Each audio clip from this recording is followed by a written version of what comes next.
Alright, this is a quick video on how to store an engine, preferably a carbureted engine. It works the best on, it's the easiest to do. So, most people, if they live up north like I do, probably don't drive their car, their older car, classic car, or whatever it may be around, when it's snowing. They got salt on the roads and it rusts them out.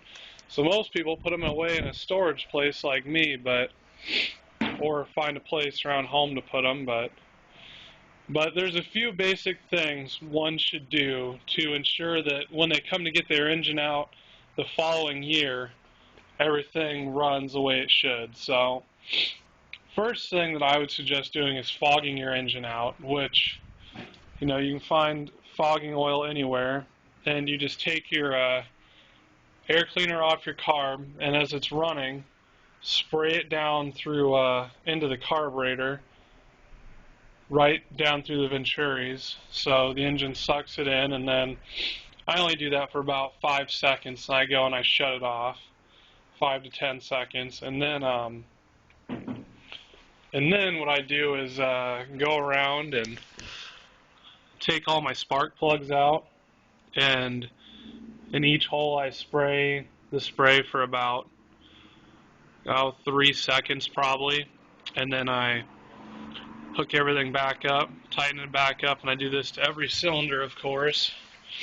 And, you can kind of work it in, either if you want to turn the engine over with your coil unplugged. I have an MSD coil, so I mean, when I try that, it's like shooting sparks out the top. So, I mean, if you don't have that, you can take a wrench down here to your crank pulley and just turn it over.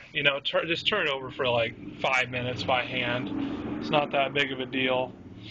So, and then what I would suggest doing after that is actually removing your carburetor from the engine.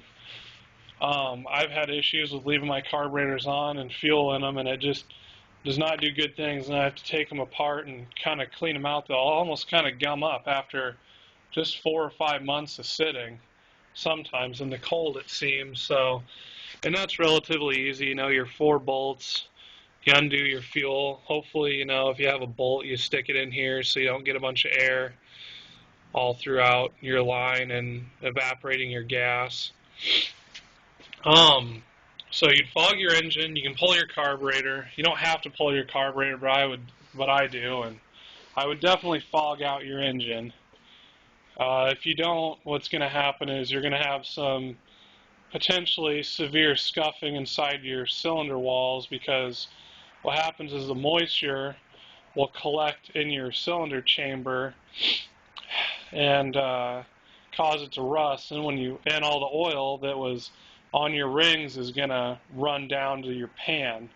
So potentially when you start it, it's going to be metal on metal, and it won't be good. So even if it doesn't get rust in it that would create excess friction, it's always nice to have a lubricant in there that would help with the rings in the cylinder wall. So, and also when you pull the carb, don't leave an open manifold. Take it off and put tape over the top of that manifold so you don't get dirt in it. And that way you're not getting a lot of air in there anyways. There's not a whole lot of way of air getting in. And I also take my valve cover caps off, and I tape those off too. So I mean, it's winter. It's totally sealed when I'm done with it. And the last thing I would suggest doing is filling your gas tank, which mine's in my trunk, filling your gas tank all the way full. If you, sometimes, like I said, sitting around and freezing and thawing temperatures can build up moisture in your gas tank, so it's always safe practice to fill that up to a decent amount so water won't really collect in there. In theory, that's in theory. Who knows? I just do it because I got to get gas anyway. So I figure, well, might as well when I put it away. It's always a nice treat when you get it out and you got a full tank of gas. You have a tendency to burn it really quick, but oh well, at least you're having fun. And of course, lastly, remove your battery. So, you know, you don't want your battery to sit in the cold and freeze, and even if you can jump it in the spring, it just takes years off your battery life. So take the extra time and take that out, and make sure you get it inside where you can charge it up and it can stay warm. So pretty much that's it.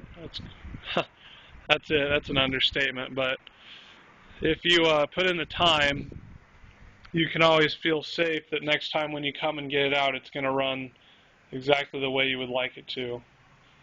Hope this helps.